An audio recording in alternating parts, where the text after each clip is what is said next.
भगवान को हम भेंट क्या करते हैं।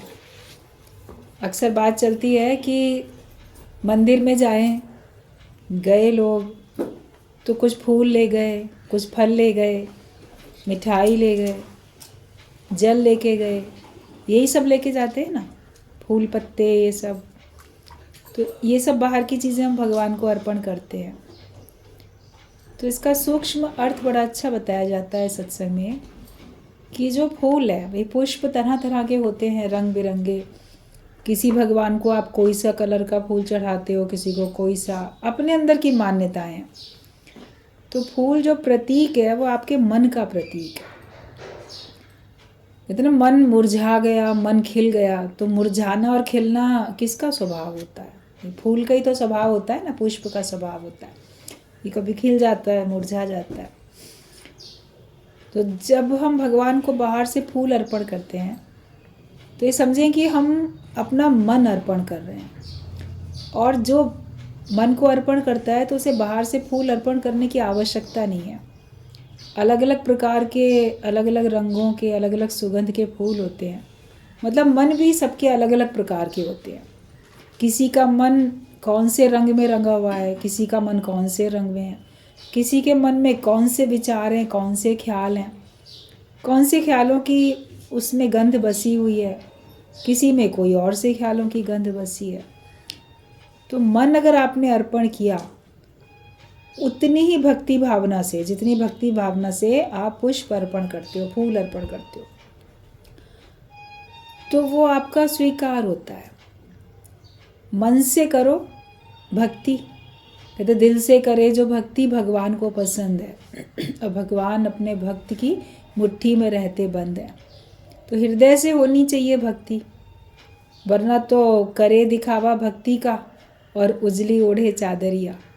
अंदर से मन साफ किया ना, बाहर मांझे गागरिया। ये बात कह दी जाती है कि बाहर से किया तो क्या किया।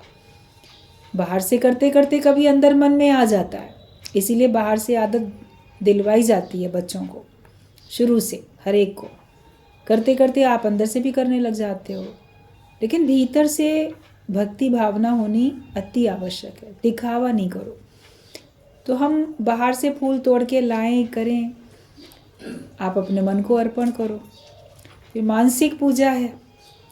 आपने कल्पना में भी अगर अर्पण किया, आपके सामने मूर्ति है, आपके हाथों में फूल नहीं है, आपने कल्पना की कि मेरे हाथों में तो फूल हैं और मैंने भगवान को चढ़ा दिए, तो भगवान उनको स्वीकार कर लेते हैं सच्चे मन से अगर आप देते हो तो।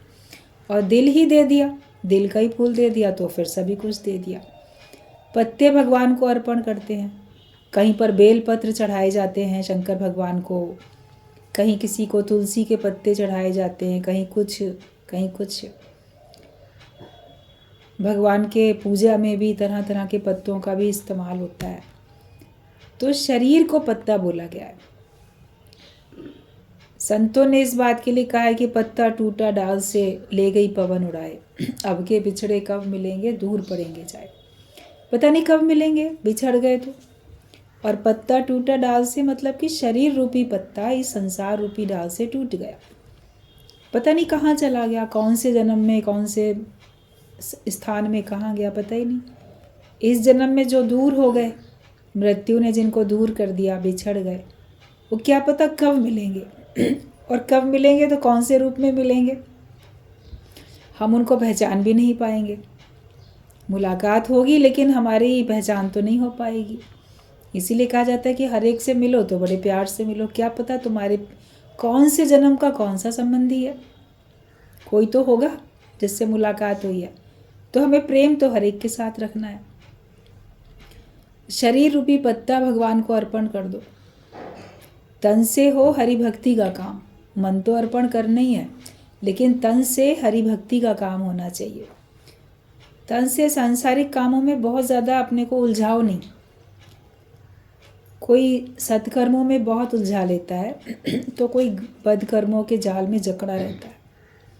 कर्मों के ही बंधन में मनुष्य है, कर्म उसको बांधते रहते हैं, वो उसमें बंधन में आता रहता है। तन से सांसारिक कार्य भी करता रहता है, लेकिन तन से हो हरि भक्ति का काम। आपका तन इतना शुद्ध पवित्र हो जाए भगवान को कोई भी चीज़ अर्पण करते हो तो उसको साफ सुथरा धुला हुआ हो, उसमें धूल मिट्टी ना हो, ऐसा चेक कर लेते हैं। तो अपने तन को भी हमको अर्पण करना है, मतलब कि तन से प्रभु की भक्ति हो, अच्छा कार्य हो, ईश्वर के निमित्त हो, तो वो हमारा पत्ते अर्पण करना हो गया। हमें बाहर से किसी अवसर पे पत्ते परमात्मा की मूर्ति पे चढ़ाने की ज़रूरत ही नहीं है, क्योंकि हमारा शरीर उसी के कार्य में लगा ही हुआ है, यूज़फुल हैंडल बन चुका और उसी के कार्य में वो लगा ही हुआ है। फिर जल अर्पण करते हैं, मूर्ति को जल चढ़ाते हैं, कहीं पेड़ों को भगवान समझ के, देवता समझ के उनमें जल चढ़ाते हैं। शंकर भगवान की शिवलिंग पे तो जल ही चढ़ाने का विशेष कार्य महत्व भक्ति के रूप में वही होता है।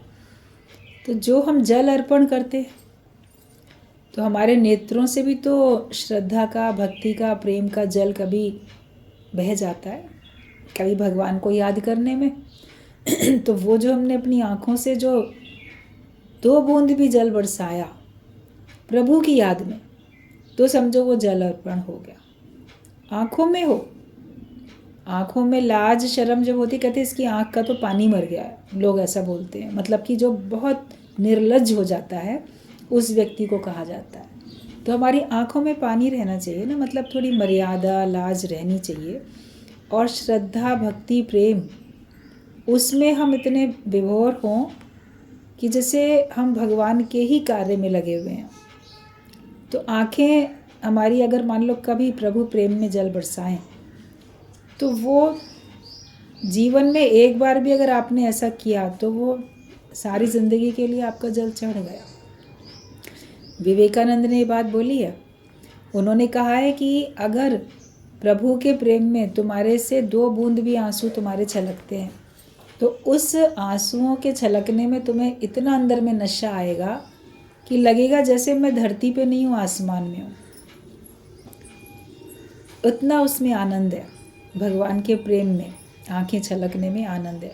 कभी हमारा बहुत प्रिय है, हमको अचानक से मिल जाता है, तो उससे भेंट करके हमारी आंखें कैसे छलछला जाती, खुशी में। खुशी के आंसू बहुत कम लोगों ने महसूस किए होंगे, या कभी कभी महसूस किए होंगे, अत्यधिक प्रसन्नता में जो आपके आंसू आ जाए। तो प्रभु से योग लगने में, अत्यधिक प्रसन्नता में जो हमारे आंसू आए, या प्रभु से अभी वियोग है, बहुत जन्म बिछड़े थे माधव, कब मिलोगे, उसमें भी प्रभु से अगर वियोग है या उसका योग है, उसमें अगर हमारे आँखों से कभी 2 बूंद भी आंसू आते हैं तो वही जल काफ़ी है। हमें बाहर से जल चढ़ाने की ज़रूरत नहीं है, क्योंकि हमारी आँखों का पानी है ही उनके लिए। ये आँखें जगत के लिए नहीं बरसती हैं, जगत के लिए नहीं रोती हैं। जगत के दुखों से दुखी होकर आँखों में पानी कभी ना आए, उसके लिए तो गुरु ने हमारे आँखों का आंसू सुखा दिया। अब संसार के लिए ये आँखें नहीं रोएंगी, क्योंकि जान लिया मैंने देखी जग की प्रीत, मीत सब झूठे पड़ गए। जो है वो सब स्वार्थ के नाते से हैं। एक परमात्मा का नाता, हमारा नाता उनसे निस्वार्थ का हो जाए। जब तक हमारा भी उनसे स्वार्थ का रहता है तो हमें तकलीफ होती है। भगवान का तो निस्वार्थ है, लेकिन हमारा स्वार्थ वाला बन जाता है। लेकिन जब हमारा नाता भी निस्वार्थ हो जाता है तब आप देखोगे आपकी आंखें अब संसार वालों के लिए नहीं रोती हैं, मगर प्रभु के प्रेम के लिए भले कभी छलक गई हों। अब फिर योग महसूस होता रहता है तो खुशी रहती है। वो जल और फल भगवान को अर्पण करते हैं, तो फल, सारे कर्मों का फल भगवान को अर्पण करो। कर्मों का फल खुद ना चाहो, हम कर्मों का फल भगवान को अर्पण कर दें। परमात्मा, जो कुछ मैं करता हूँ तेरे लिए करता हूँ, मन से भी तन से भी तेरी भक्ति होती है। सब में तेरा रूप जान के ही सबके सेवा में, प्रेम में रहता हूँ। और कार्य कुछ भी होता है लेकिन इसका फल मुझे नहीं चाहिए। अज्ञानता में हर एक कोई फल पहले सोचता है कि ये करेंगे तो इससे होगा क्या, ये करेंगे तो इससे मिलेगा क्या, ये काम करने में मेरा क्या फ़ायदा। इस तरह की बातें मन सोचता रहता है, और जहाँ उसको फ़ायदा लगता है वो काम करता है। कुछ मिलेगा तो करता है, जहाँ से मिलने की उम्मीद नहीं होती वहाँ से खुद भी नज़रें बचा लेता है कि यहाँ मेहनत करने से कोई फ़ायदा नहीं है। कुछ मिलने वाला नहीं है। लेकिन कर्म जो भी करो उसका फल ना चाह के भगवान के निमित्त जो कर्म कर रहे हैं तो भगवान से क्यों चाहो? वो तो हमको बिना मांगे ही दे रहे हैं। भगवत गीता में भी भगवान कृष्ण ने बोला है कि वो देवता जो है भगवान, वो तुमको तुम्हारी इच्छित वस्तुएं तुमको बिना मांगे ही देंगे। आप उनके बन तो जाओ, भगवान के बन तो जाओ, तो तुम्हें बिना मांगे ही सब मिलने वाला है।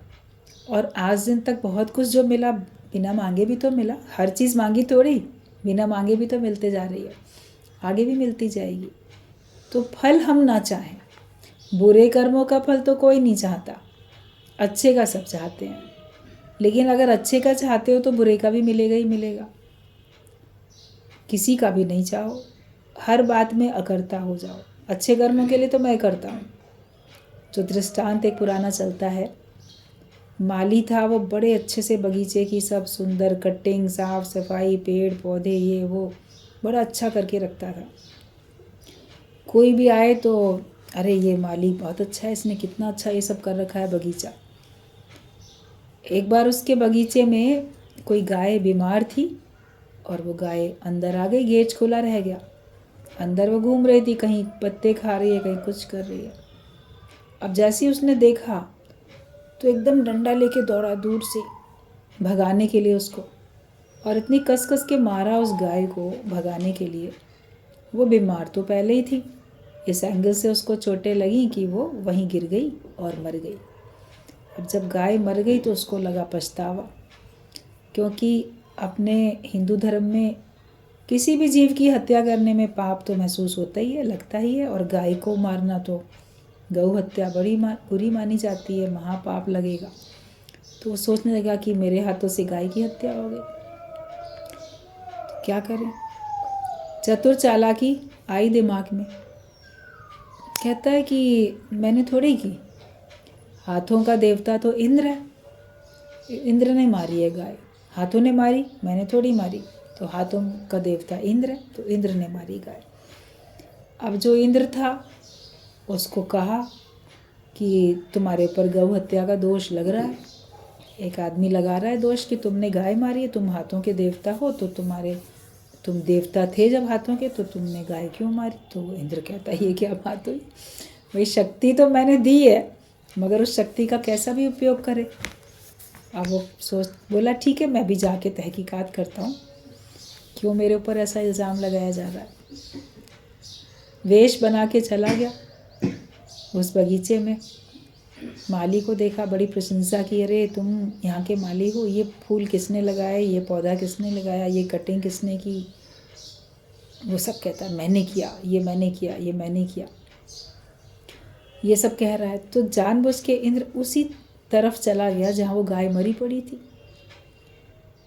जैसे उधर पहुँचे तो कहते अरे ये गाय किसने मारी, अभी तक तो ये कह रहा था ना ये फूल किसने लगाए, ये पौधे किसने, वो कहता मैंने किया, मैंने किया, मैंने किया। माली हर बात में खुशी से वही बोल रहा था। जैसे ही मरी हुई गाय की तरफ गए और उसने कहा ये गाय किसने मारी, तो सक पका गया, तो एकदम से नहीं बोल पाया कि मैंने मारी। कहता ये तो हाथों के देवता इंद्र ने मारी। तब इंद्र ने कहा हाथों के देवता इंद्र ने गाय मारी, और हाथों के देवता इंद्र ने ये फूल पत्ते पौधे अच्छी कटिंग ये सब उसने नहीं की, ये भी तो तुम्हारे हाथों ने ही किया है। तो जब जहाँ पे प्रशंसा मिलती है, जहाँ पे तुम्हें सुख मिलता है, कुछ प्राप्त होता है, तो वहाँ पे तो अपना नाम करते हो, और जहाँ पाप लगेगा या दुख भोगना पड़ेगा, गलत काम हो रहा है, तो वहाँ भगवान को आगे लगा देते हो। तो अगर हाथों के देवता इंद्र ने गाय मारी है तो ये भी सब इंद्र ने ही किया है, इसको भी नहीं बोलो, और इसको बोल रहे हो तो उसको भी बोलो। इंद्र तो अपने असली रूप में आ गया, कहता क्यों मेरे पर व्यर्थ का तुम इल्ज़ाम लगाते। तब तो उसको समझ में आया कि सही बात है, ऐसे कहने से थोड़ी हो जाएगा। अक्सर लोग बुरे काम के लिए कहते भगवान ही तो कराता है, हमसे बुरा काम भी तो भगवान ही कराता है। लेकिन जब अच्छा काम होता है तो नहीं बोलते भगवान कराता है, तब बोलेंगे अरे देखो हम कितने बुद्धिमान, कितने होशियार, कितने अक्लमंद, हम इतना अच्छा काम कर लेते हैं। तो कर्मों का फल अच्छा वाला तो हम चाहते हैं, बुरा वाला नहीं चाहते। लेकिन जो भक्त होगा वो कभी बुरा कर्म करेगा नहीं। अगर वो बुरा कर्म करता है तो वो ज्ञानी नहीं, तो वो भक्त नहीं है। उसको भक्त की श्रेणी में, ज्ञानी की श्रेणी में हम रख ही नहीं सकते, फिर तो वो अज्ञानी है। तो अज्ञानी तो जो करेगा उसका फल उसको मिलेगा ही मिलेगा। लेकिन बात यहाँ भक्तों की चल रही है कि भक्त जो भक्ति करता है वो कौन सा फल अर्पण करता है, और कौन सा फूल, कौन सा पत्ता, कौन सा जल। तो जो भक्त अर्पण करता है फल, तो वो अपने समस्त कर्मों के फल अर्पण करता है। बुरे कर्म वो नहीं करता, अच्छे ही कर्म करता है। लेकिन अच्छे कर्मों का फल भी वो खुद नहीं चाहता कि मैंने इतना इतना किया, उसके बदले में मुझे सुख मिले, मुझे सुविधाएं मिले, मुझे आराम मिले। ऐसा वो कुछ नहीं चाहता, क्योंकि वो इच्छा रहित होकर भक्ति करता है, निस्वार्थ भक्ति करता है। उसको भक्ति करने में, प्रेम करने में आनंद की अनुभूति होती है, तभी वो ऐसा करता है। प्रसन्नता ना मिले, खुशी ना मिले तो कोई व्यक्ति ना करे। जो लोग करते हैं वो इच्छा से करते हैं, लेकिन जो बिना इच्छा के करता है तो उसको क्या मिल रहा है? उसको अंदर में एक आत्मसंतोष मिल रहा है, वही फल उसके लिए काफ़ी है। वो और आगे से बढ़ के उसके अतिरिक्त कुछ भी नहीं चाहता है।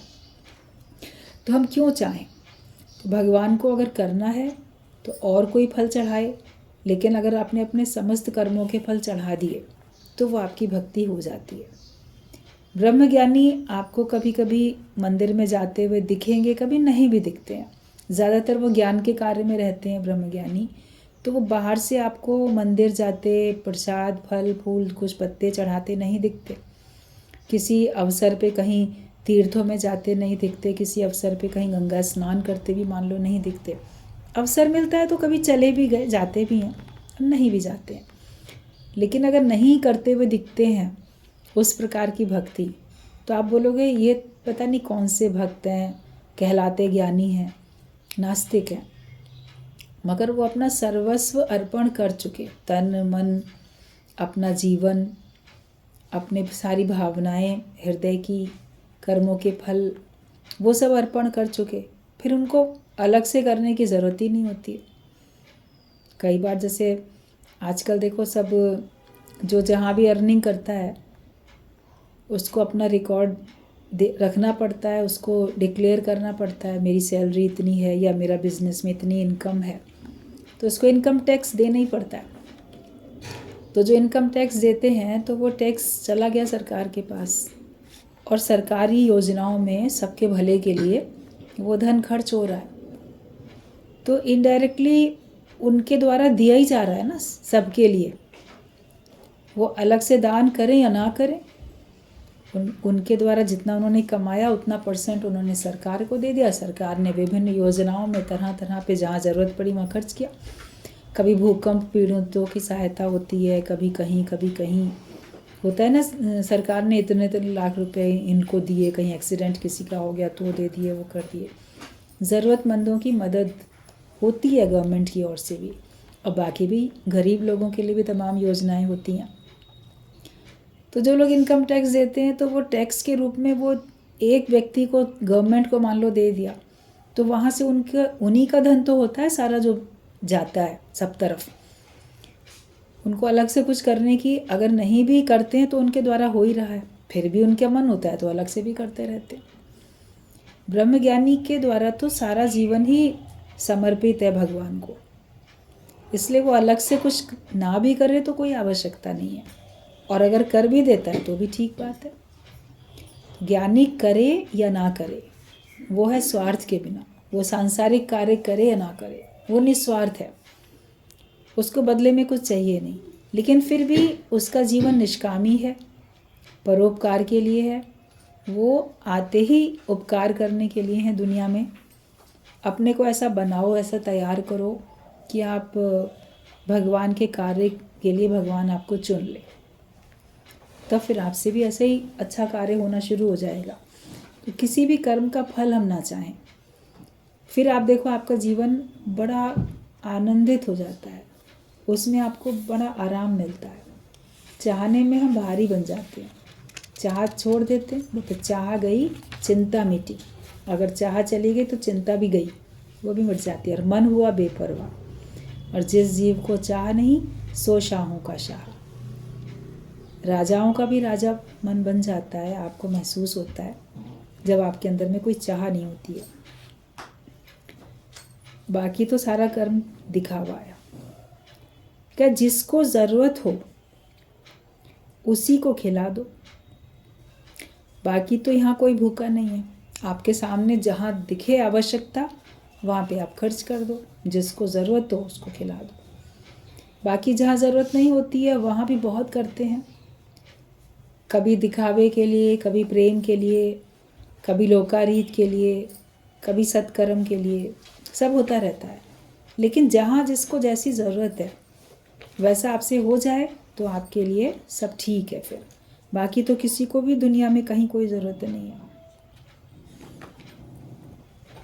जो मांगे तो उसको दहेज नहीं दो। गुरुजी का पॉइंट है कि जो मांगे तो उसको दहेज नहीं दो। जिसको तुम्हारी लड़की की ज़रूरत होगी वो ले जाएगा। अब लोग कई ऐसे होते हैं जो बोलते हैं कि नहीं हमें कुछ नहीं चाहिए, तो अच्छा होता है, वो शादियाँ अच्छी होती हैं। फिर भी लड़की वाले अपने सामर्थ्य अनुसार जो उनको होता है वो देते हैं, प्रेम से गिफ्ट करते हैं। लेकिन कोई लोग मांगते रहते हैं, ये चाहिए ये चाहिए ये चाहिए। तो गुरुजी का कहना होता था कि जो आज मांग रहा है तुमसे हमेशा मांगता ही रहेगा, या क्यों मांग रहा है। फिर कुछ लोग बोलते हैं बिना दहेज के तो शादी हो ही नहीं सकती है। इतनी तमाम संसार में विवाह होते हैं, शादियाँ होती हैं, ज़रूरी नहीं कि सब मांगने से ही हों, बिना मांगे भी होती हैं। और उसमें अच्छे भी होते हैं, बड़े प्यार से आखिरी तक बड़ा अच्छा निभता रहता है। तो लोभी लालची लोगों से संबंध जोड़ना अच्छी बात नहीं। फिर कभी ऐसा होता है कि आप लोग खुद ही कहते हो, जब बातचीत होती है तो खुद ही कहते हो। अक्सर ऐसा हमने सुना है, देखा है कि आपस में जब तय होता है रिश्ता तो लड़के वाले भी पूछ लेते हैं आप कितने तक की शादी करोगे, कितने तक शादी में खर्च करोगे, उससे पूछ लेते हैं। तो वो अपनी सामर्थ्य अनुसार बता देता है कि मैं इतने तक, इतने रुपए तक शादी में खर्च कर सकता हूँ। तो फिर वो उन्हीं रुपए के अंदर एक सजेशन दे देते हैं कि अगर आपको इतने पैसे खर्च करने हैं तो इसमें इतना इतना इन चीज़ में खर्च कर लो जो हमारी ज़रूरत का है। वरना उनके पास पहले से वो सब चीज़ें होती हैं और आप और वही चीज़ें उनको दे देते हो। तो आपस की अंडरस्टैंडिंग होती है। आपस की अंडरस्टैंडिंग है तो भी ठीक है, क्योंकि आप ही ने कहा कि हम इतने तक तो हम अपने लड़की के लिए शादी में खर्च करेंगे, उसको देंगे। तो वो खर्च करने का आपको तरीका बता देते हैं, इतना रुपया इसमें खर्च कर देना, इतना इसमें कर देना, इतना उसमें कर देना। तो आपसी समझौते से आपका रिश्ता बन जाता है। लेकिन कोई ऐसे होते हैं कि नहीं, फेरे तो तभी पड़ेंगे जब इतने रुपए दोगे। अक्सर फिल्मों में आप सब लोगों ने देखा ही है, और सचमुच में भी जीवन में शायद देखा हो, ऐसा होता हो कि ऐसे लोभ लालच के कारण से सगाई टूट जाती है, शादी नहीं हो पाती, बारात वापस चली जाती है, या शादी के बाद रिश्ता टूट जाता है, तलाक हो जाता है, क्योंकि डिमांड्स उनकी पूरी नहीं हो पाती हैं। तो ताना सुनाते रहते हैं, हमने ये मांगा था, नहीं दिया, अब की बार लेकर आना, ये करना वो करना। तो ये सब बातें कुरीतियाँ हैं सारी की सारी। प्रेम रखो, प्रेम में भले आप कितना भी खर्च करो, कितना भी दो, वो एक अलग बात है। लेकिन कुरीतियों में बंध के उन रीति रिवाजों को आगे बढ़ाओ नहीं। अपना जो विज़न है, अपना कॉन्सेप्ट है, उसको क्लियर रखो बिल्कुल कि हाँ, हम ना इस प्रकार की बुराइयों में पड़ेंगे और ना दूसरे की इस प्रकार की बुराइयों में हम सहयोग देंगे। जो भी अपने जीवन में अपने को स्वयं को मजबूत बना लेता है तो उसकी आवश्यकता हर एक को होती है। अगर हम अपने को मजबूत नहीं बनाते हैं तो हमको सबका सहारा लेना पड़ता है। अब पहले ज़माने में तो लड़कियों का प्रॉपर्टी में हिस्सा होता नहीं था, तो उनके हिस्से की प्रॉपर्टी एक तरीके से माता पिता उसको शादी के समय दे दिया करते थे। अभी तो कानून इस प्रकार के बन चुके हैं कि सबका बराबर का पिता की संपत्ति में सबका बराबर का हिस्सा है, या दादा की, नाना की, सबकी संपत्तियों में सबके बराबर के हिस्से हैं। वो चाहें तो शादी के बाद भी लड़कियां ले सकती हैं, ले लेती हैं, कभी कभी मना कर देती हैं, जैसी जिसकी मर्जी होती है। तो कानून अलग अलग प्रकार के हैं। पहले के बातें अलग थी, अभी की अलग हैं। तो वो एक प्रथा बनी हुई थी कि ठीक है हम दें, है तो हम दे रहे हैं, नहीं है तो कोई बात नहीं। प्रेम जहाँ पे है वहाँ पे सब ठीक है, लेकिन प्रेम नहीं है, सिर्फ स्वार्थ है, तो वो संबंध फिर हृदय से नहीं किसी को पसंद आता, और वो बहुत समय तक टिक भी नहीं पाता। टिकाना भी पड़ता है बिना प्रेम के, तो उसमें सारा जीवन सभी का बड़ा उलझन, परेशानी और दुख में ही बीतता है।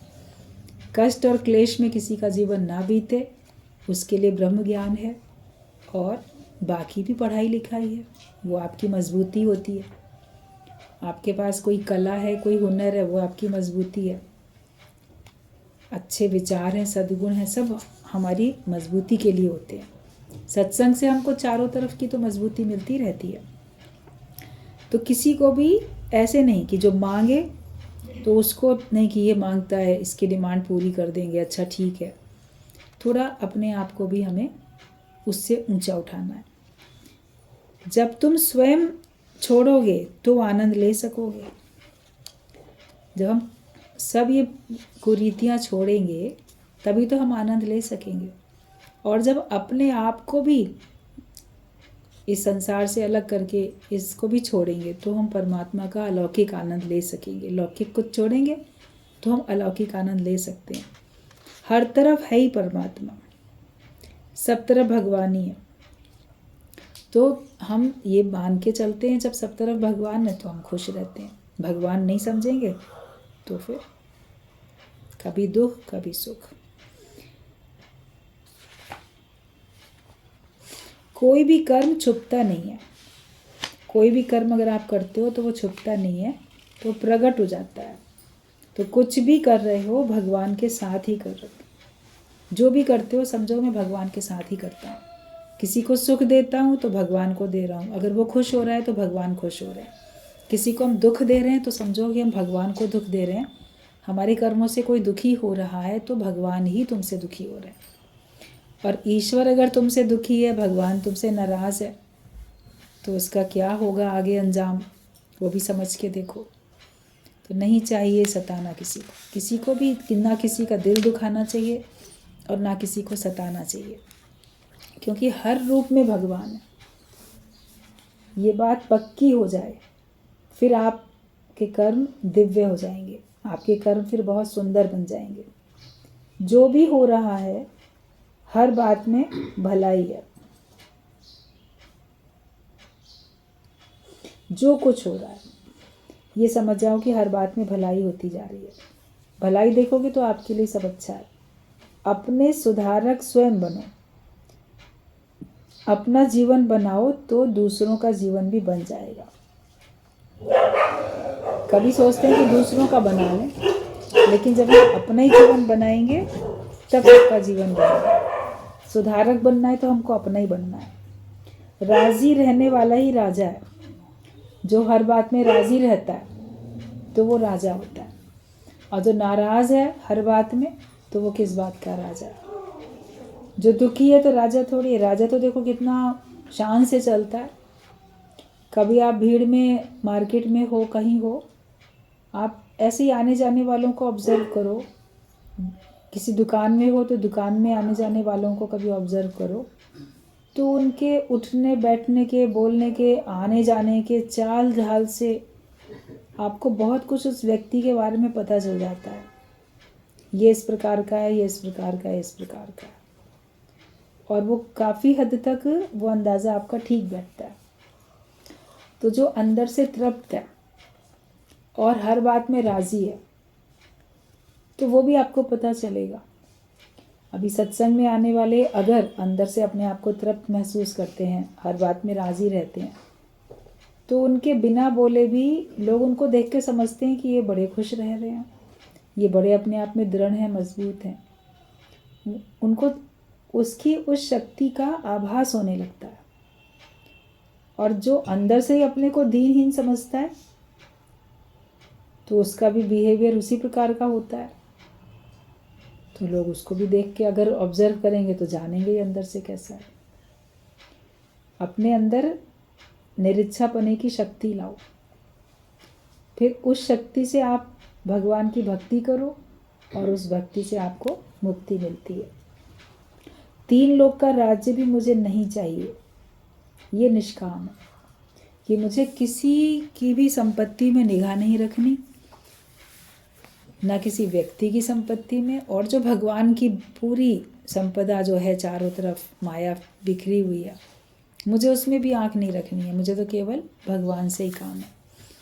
तो जब हमें तीनों लोगों का राज्य भी नहीं चाहिए, तब समझो कि हम ज्ञानी हैं या हम निष्कामी हैं।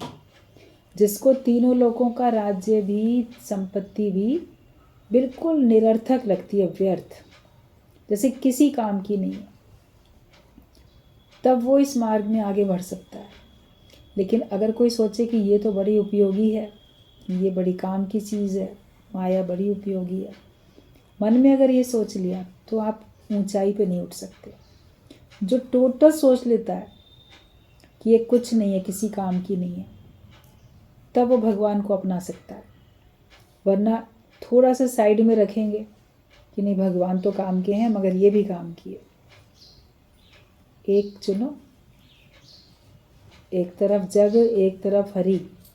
कहा जाता है कि मुझसे चुना ना जाए, बाहाँ पकड़ कोई मुझ अंधे को प्रभु की ओर झुकाए। हम तो अज्ञानता में अंधे हैं, हमें नहीं समझ में आता हमको क्या चुनना चाहिए। लेकिन हकीकत तो ये है कि एक तरफ संसार है और एक तरफ भगवान है, तो बस कोई मुझे भगवान की तरफ झुका दे। तो वो सतगुरु जब मिल जाता है वो हमारे मन को भगवान की ओर झुका देता है। वरना मन दुविधा में रहता है कि नहीं माया भी तो ज़रूरी है, ये भी तो ज़रूरी है, ज़रूरी सब कुछ है, लेकिन उन सबसे ऊपर ज़रूरी भगवान है। जिसका साथी है भगवान, उसको क्या करेगा आंधी और तूफान। भगवान मिला तो सब मिला, और जब हम भगवान के बन गए तो भगवान की मर्जी, वो जो चाहेंगे वो होगा।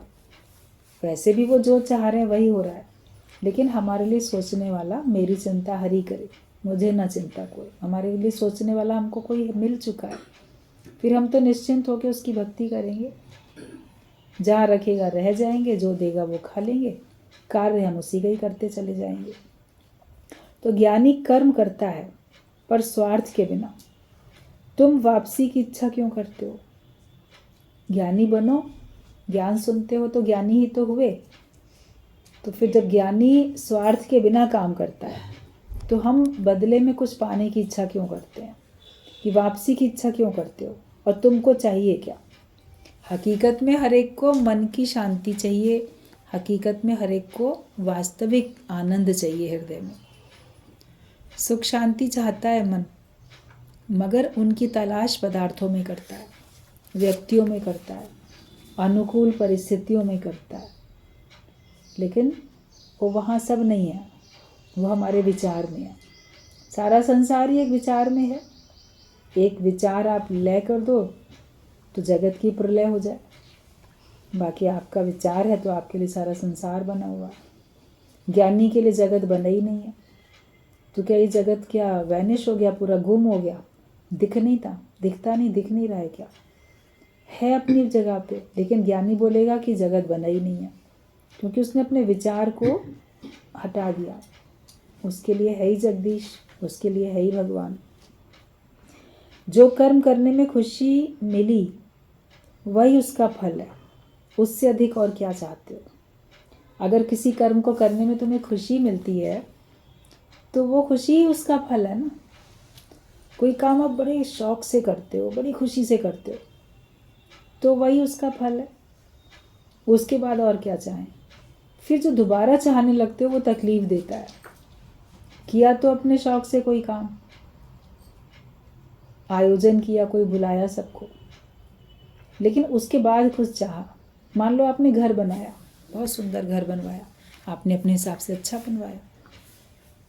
गृह प्रवेश में आपने सबको बुलाया, आयोजन किया, बढ़िया खिलाया पिलाया। कोई भी आपने आयोजन किया, शादी ब्याह, बर्थडे, गृह प्रवेश, कोई भी काम।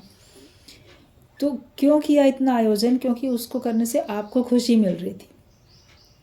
मगर उसके साथ जो दूसरा चाह लिया, लोग प्रशंसा करें, बड़ा अच्छा घर बना है, लोग प्रशंसा करें, बड़ा अच्छा खाना था, बड़ी अच्छी दावत थी, लोग प्रशंसा करें आपने बहुत कुछ किया, एहसान माने या प्रशंसा करें, और उनमें से किसी ने की या नहीं की तो आपका दुख शुरू। तो जो कर्म करने में खुशी मिल रही थी बस वही उसका फल समझो। फिर अहंकार, देखो मैंने ना इस अवसर पे कितना कितना किया, फलाना नहीं करता, मैंने इतना इतना किया है, तो आपका फिर सत्कर्म के साथ बदकर्म भी जुड़ गया। जो खुशी मिली कर्म करने में वही याद रखो बस, उसके आगे और पलट के ऊपर से हमें और कुछ भी नहीं चाहिए। केवल प्रेम रखो। Love itself is divine. प्रेम अपने आप में ही परमात्मा होता है, शुद्ध प्रेम। जो 5 विकार हैं, काम, क्रोध, लोभ, मोह, अहंकार, मगर इन सब से अलग प्रेम है। प्रेम विकार में शामिल नहीं होता, लेकिन बाकी चीज़ें विकार में हैं। तो विकार रहित जो है वही प्रेम है। तो वही शुद्ध जो प्रेम है, जिसमें किसी प्रकार का विकार शामिल नहीं है, किसी प्रकार की माया की दूसरी भावना शामिल नहीं है, शुद्ध भावना है, वो ही परमात्मा का स्वरूप है। सूरज रोशनी का स्वरूप है। ज्ञानी प्रेम करता नहीं, पर प्रेम का स्वरूप है, उसको करना नहीं पड़ता। सूरज को रोशनी कहीं से देनी नहीं पड़ती, लेकिन वो तो रोशनी का स्वरूप है। उससे तो रोशनी, धूप, किरणें, उससे तो चमक, गर्मी उससे तो निकलती रहती है, वो है ही उसी का रूप। तो ज्ञानी को भी कहीं अंधेरा देख के रोशनी नहीं देनी पड़ती, लेकिन वो तो प्रेम का स्वरूप है, उससे तो प्रेम मिलता ही मिलता रहता है, उससे फिर कुछ और नहीं, सबको शीतलता मिलती है। संत बड़े परमार्थी, शीतल जाके अंग, तपत बुझाएं और की दे दें अपना रंग। सच्चे संत आपको शीतलता देते हैं। तो ज्ञानी प्रेम करता नहीं, पर वो प्रेम का स्वरूप है, वो प्रेम का सागर है। शुद्ध मन वाले को परमात्मा का दीदार होता है। अगर आपका मन शुद्ध है तो आपको भगवान के दर्शन होते रहेंगे, और मन ही शुद्ध नहीं है तो भगवान के दर्शन नहीं होंगे। बिल्कुल साफ पानी होता है और वो स्थिर होता है, तो उसमें आपको परछाई दिखती है। लेकिन पानी बड़ा गंदा है, भले स्थिर भी है मगर गंदा है, तो आप उसमें झांको तो आपको परछाई थोड़ी दिखेगी अपनी। एकदम साफ होगा तो दिखेगी, और साफ है मगर हिल रहा है तो भी आपको नहीं दिखेगी।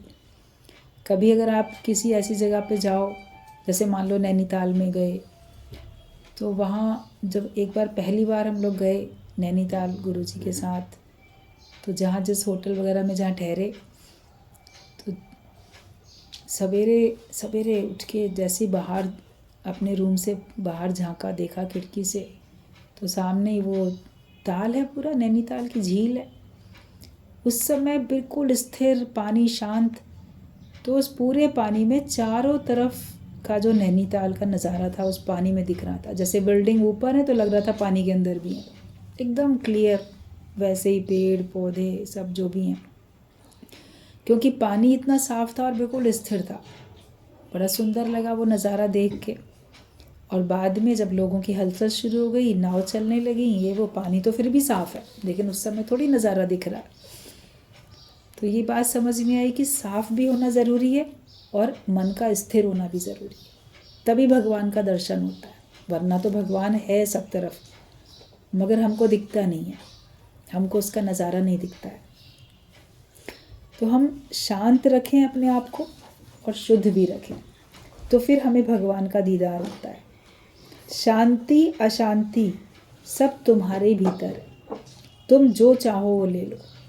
कोई बोलता कैसे रखें मन को शांत, ऐसी ऐसी परिस्थितियाँ हैं, ऐसा है वैसा है, लेकिन शांति है तुम्हारे अंदर, अशांति भी तो तुम्हारे अंदर है ना। तो शांति की तलाश करोगे तो शांति भी तुम्हारे अंदर है, आप शांति को उठा लो, अशांति को छोड़ दो। जिस कारण से मन अशांत है उस कारण को अपने से लागू नहीं करो। वो कारण मेरे से लागू नहीं होता, वो कारण अलग है मुझसे, मैं उससे अलग हूँ। मैं उसको देखने वाला हूँ और मैं उसको देखने वाला होके, उससे अलग होके मैं उसको दूर कर सकता हूँ। उस कारण को इतनी शक्ति नहीं है, वो मुझसे अधिक शक्तिशाली नहीं कि मैं उसको हटा ना सकूं, क्योंकि आपके साथ भगवान की शक्ति है, आपके साथ ज्ञान की शक्ति है। तो फिर आप बड़े से बड़ी परिस्थिति का भी मुकाबला कर सकते हो। अपने ही अंदर से उपजते हैं ख्याल और वही ख्याल हमको अशांत कर देते हैं। गुरु के विचार लो, वो भी अपने अंदर में धारण करो, तो वो ख्याल आपकी अशांति को दूर करेंगे, आपके अंदर शांति ले आएंगे। अपने मन से आप भगवान की भक्ति में लगो या जगत से मन को हटाओ। जिन बातों से मन खुश होता हो वही बातें अपने अंदर बार बार उसी की रोलिंग चलनी चाहिए, क्योंकि जैसे विचार चलते रहते हैं वैसे ही हमारा मूड बनता रहता है, वैसे ही हम रहते हैं। अपने को खुश रखने की आदत डालो, अपने को वैसे ही विचार दो। तो जीव अज्ञान के वश में होकर ही कर्म करता है और अज्ञान के वश में होकर ही अपने अंदर में ख्याल रखता है, तरह तरह के ख्याल रखता है। तो हम देखें हम क्या उठाते हैं, शांति की अशांति, कौन से विचार अपने अंदर आप बार बार रोलिंग आपकी चलती है। दुख सुख तो हर एक को मिले हैं जीवन में, ऐसा थोड़ी कि नहीं मिले, किसी को कम किसी को अधिक, और वो मिलते ही रहेंगे। हम किन बातों को अधिक याद करते हैं, जो हमें अच्छाई मिली, जो हमको सुख मिला, उसको याद करो। लेकिन जो आपको जहाँ कोई कमी है उसको, उससे अनुभव लेके उसको छोड़ दो, उसको बार बार दोहराओ नहीं। सबक मिल गया, शिक्षा ले ली आपने अपने पास्ट से, उसमें अगर कुछ नुकसान हो गया था तो वो प्रेजेंट और फ्यूचर में नहीं आना चाहिए। उतने के लिए है एक्सपीरियंस, बाकी तो आपको ज्ञान के हिसाब से अपना जीवन ही बनाना है। तो जीव जो होता है वो अज्ञान के वश में होकर कर्म बनाता है। तुमको बीमारी तंग नहीं करती, तुमको बीमारी के ख्याल तंग करते हैं कि मैं बीमार हूँ, क्योंकि तन से तुमको आसक्ति है। जिसको अपने शरीर से आसक्ति होती है तो उसको बीमारी का ख्याल अधिक तंग करता है। मैं इतने दिन से बीमार हूँ, मैं अभी तक ठीक नहीं हुआ, कब ठीक होएंगे, बोझ हो गया शरीर, ऐसा वैसा। तो शरीर में तो घटा बढ़ी होगी ही होगी, ऐसा तो नहीं है कि नहीं होगा, हुआ है, आप उसका इलाज कर रहे हो। जब जानी होगी बीमारी तब जाएगी। लेकिन बीमारी का चिंतन करते रहना अपने को दुखी करना है। उस समय आप कुछ भी नहीं कर सकते। बीमार इंसान से कोई नहीं कहता तुम ये काम करो, तुम वो काम करो। बीमार इंसान से कोई नहीं बोलेगा तुम लोकारीति में जाओ, तुम शादी ब्याह में जाओ, तुम ये सामान लेके आओ, तुम मार्केटिंग करो। बीमार इंसान से कोई बोलेगा? बीमार से बोलेंगे अरे तुम आराम करो, तुम क्यों उठ गए, तुम लेटे रहो। तो बीमारी ने आपको जगत के कार्यों से छुड़ा दिया। और भक्ति तो मन से होती है, भगवान की भक्ति तो मन से ही कर रहे हो। वैसे बोलोगे फुर्सत ही नहीं मिलती, याद ही नहीं रहता नाम जपना। तो जब आप कुछ और नहीं कर रहे तो उस समय भगवान का नाम तो लो। उसको अपने मन को आदत डालो कि ठीक है, शरीर से जितनी सेवा आज दिन तक हो गई तो हो गई, आगे जो होनी होगी वो हो जाएगी। फिर कुछ लोग कहते हैं कि हमको सेवा लेनी पड़ रही है इसलिए हम दुखी हो रहे हैं। तो उसमें दुखी होने की क्या बात है? अगर फैमिली में कोई दूसरा मेंबर बीमार हो जाता है उसी तरह से, तो क्या आप सेवा करते तो आपको बोझ लगता क्या? तब तो खुशी से करते। बचपन में बच्चों की सेवा माता पिता बहुत करते हैं, बड़े हो जाते हैं बच्चे तो फिर वो अपने बूढ़े माता पिता की सेवा करते हैं। और ज्ञान तो ये है कि आप सबकी सेवा कर सको जो सामने आए। अगर आपके अंदर सामर्थ्य है, शक्ति है, तो आप कर लो जो सामने सेवा आती है भगवान की जान के। और हिसाब किताब ऐसे ही होगा, कहीं सेवा देने का, कहीं सेवा लेने का। कुछ ना कुछ तो हिसाब किताब भगवान ने बना के रखा है, उसमें हम क्यों भगवान के खेल में हाथ डालें? आज शरीर सेवा नहीं कर पाता है, लेनी पड़ रही है, तो बोलो भगवान की मर्जी है, कोई दे रहा है सेवा, कोई ना दे तो क्या होगा? कोई नहीं देगा तो भगवान की मर्जी है, जो होगा। भगवान का भक्त भगवान की मर्जी में राजी रहता है, तभी उसके अंदर अशांति नहीं आती है और हमको बीमारी फिर तंग नहीं कर सकती है। सभी लोग कभी ना कभी बीमार पड़े हैं और इस समय भी कई लोग कहीं कहीं पे बीमार रहते हैं, आगे कभी हो सकते हैं। तो उसके लिए गुरु का एक यही है कहना कि ख्याल मत करो बीमारी में परेशान होने का। उसमें भी हम भगवान की भक्ति कर सकते हैं। अंतिम श्वास में भी भगवान की भक्ति कर सकते हो। आसक्तियाँ होंगी तो आपको मृत्यु से भी डर लगेगा, आपको बीमारी से भी डर लगेगा, लेकिन जो निरासक्त होगा वो मौज में रहेगा। कई संतों ने अपने जीवन में ऐसा दिखाया है कि उनका शरीर कितना भी खराब रहा मगर तो भी वो बिल्कुल मौज में रहे। बोले ठीक है, जैसा हिसाब किताब है वैसे ही होता है। तो अपने खुद के स्थिति को देखो और अपनी स्थिति को ऊंचा बनाओ। जैसा भी हूँ, जहाँ हूँ, स्वस्थ हैं या अस्वस्थ हैं, गरीब हैं कि अमीर हैं, किसी भी द्वंद्वी जोड़े में हम हैं, उनसे हमको ऊंचा उठना है। हर प्रकार के द्वंद्वी जोड़े से ऊपर उठो, हर प्रकार के द्वैत से अपने मन को ऊंचा उठाओ और मन में सिर्फ वही विचार रखो जो विचार हमको शांति देते हो, जो विचार हमको आनंद देते हो, उन्हीं को चुनो। दूसरा हमें कुछ भी चुनने की फिर ज़रूरत नहीं है। ठीक है।